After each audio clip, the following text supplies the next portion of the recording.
Hello students, welcome to my channel. Today in this video, I will be discussing with you some important question and answers of Chapter 1, the Indian Constitution of your NCERT Civics textbook. So your first question is, what is a constitution? Answer. The document that lays down a set of rules and regulations for the people in the country to follow is known as a constitution.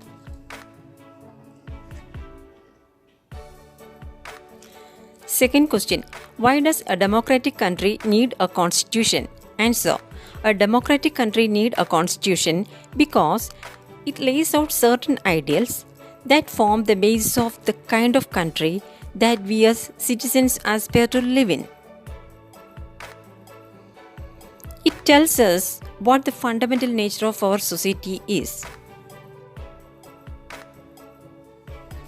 A constitution helps serve as a set of rules and principles that all persons in a country can agree upon as the basis of the way in which they want the country to be governed.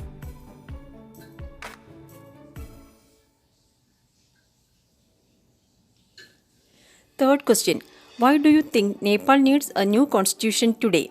Answer, the people have to write a new constitution to establish Nepal as a democracy. The reason that they do not want to continue with the previous constitution is because it does not reflect the ideals of the country that they want Nepal to be and that they have fought for.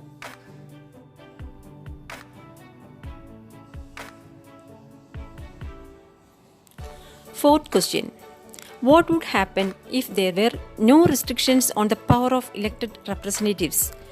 Answer, in a democracy, we choose our leaders so that they can exercise power responsibly on our behalf.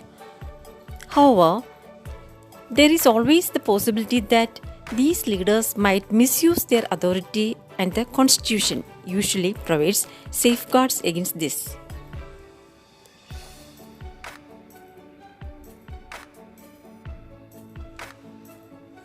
Fifth question, how can a leader misuse power in a democratic country? Answer, a leader misusing his power may send his security guard to beat up his neighbors for personal reason or ask the police not to take action against a relative who has committed a crime.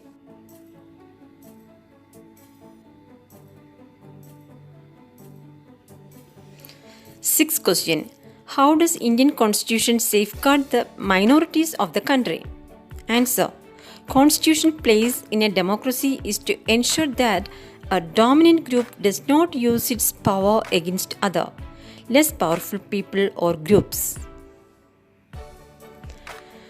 Minorities are not excluded from anything that is routinely available to the majority. It also prevents this tyranny or domination by the majority of a minority. Seventh question, what are the negative points of a democratic society? Answer, in a democratic society, power can be misused. Sometimes the majority can dominate minority. The citizens need certain rules to save themselves from wrong decisions. Eighth question, what are the factors that drafting committee had to take into consideration while drafting the constitution? Answer, the country was made up of several different communities who spoke different languages, belonged to different religions and had distinct cultures. The partition of the country into India and Pakistan was imminent. Some of the princely states remained undecided about the future, and the socio-economic condition of the vast mass of people appeared dismal.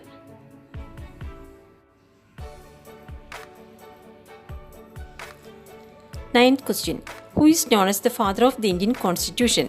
Answer, Baba Sahib Dr. Ambedkar is known as the father of the Indian Constitution.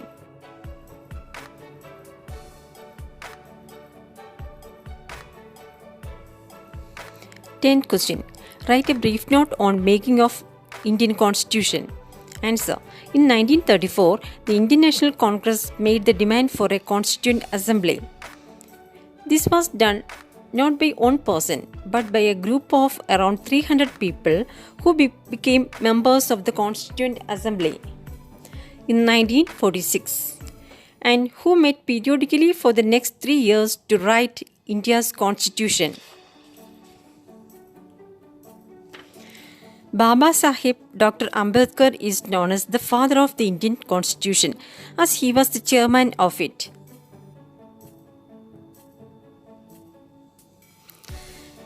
Eleventh question. Explain the key components of the fundamental rights. Answer. The key components of the fundamental rights are right to equality. All persons are equal before the law. This means that all persons shall be equally protected by the laws of the country. It also states that no citizens can be discriminated against on the basis of their religion, caste, or sex. Every person has access to all public places, including playgrounds, hotels, shops, etc.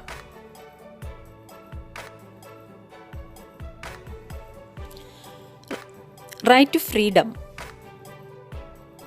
This includes the right to freedom of speech and expression, the right to form associations, the right to move freely and reside in any part of the country, and the right to practice any profession, occupation, or business.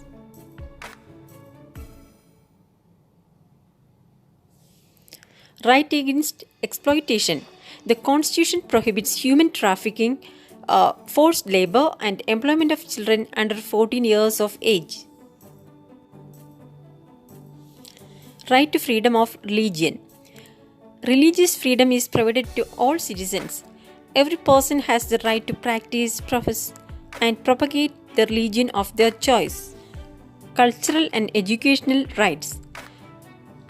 The Constitution states that all the minorities, religious or linguistic, can set up their own educational institutions in order to preserve and develop their own culture. Right to constitutional remedies. This allows citizens to move the court if they believe that any of their fundamental rights have been violated by the state.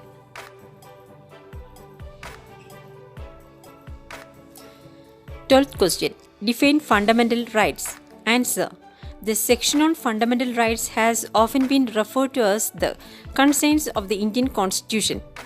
Colonial rule had created a certain suspicion of the state in the minds of the nationalists, and they wanted to ensure that a set of written rights would guard against the misuse of state power in independent India.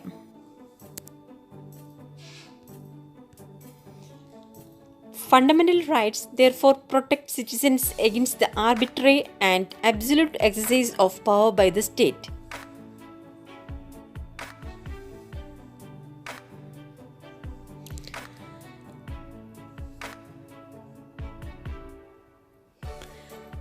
Thirteenth question. Explain the main features of Indian Constitution. Listed below are the key features of the Indian Constitution. Federalism. This refers to the existence of more than one level of government in the country. In India, we have governments at the state level and at the center. Panchayati Raj is the third tier of government. Parliamentary form of government. The different tiers of government consist of representatives who are elected by the people. The Constitution of India guarantees universal adult suffrage for all citizens. Every citizen of the country, irrespective of his or her social background, can also contest in elections.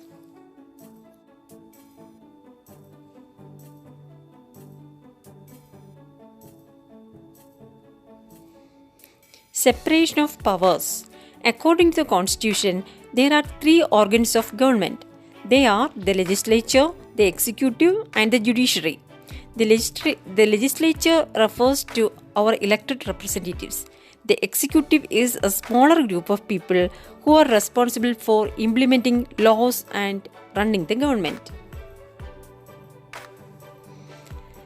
The judiciary refers to the system of courts in India. Fundamental rights. The section of fundamental rights has often been referred to as the concerns of the Indian Constitution. Fundamental rights protect citizens against the arbitrary and absolute exercise of power by the state. Secularism. A secular state is one which the state does not officially promote any one religion as the state religion. 14th question. What do you mean by legislature, executive and judiciary? Answer. According to the Constitution, there are three organs of government. These are the legislature, the executive and the judiciary. The legislature refers to our elected representatives. This executive is a smaller group of people who are responsible for implementing laws and running the government. The judiciary refers to the system of courts in this country. Each organ acts as a check on the other organ of government, and this ensures the balance of power between all three.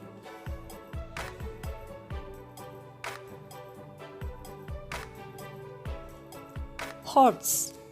Should a constitution always be a written document? Answer. Written constitution is one which is found in one or more than one legal documents duly enacted in form of laws. It is precise, definite and systematic. An unwritten constitution is one in which most of the principles of the government have been enacted in the form of laws. It consists of customs, conventions, traditions and some written laws bearing different dates.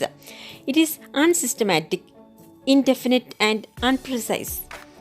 This is why a constitution should always be a written document.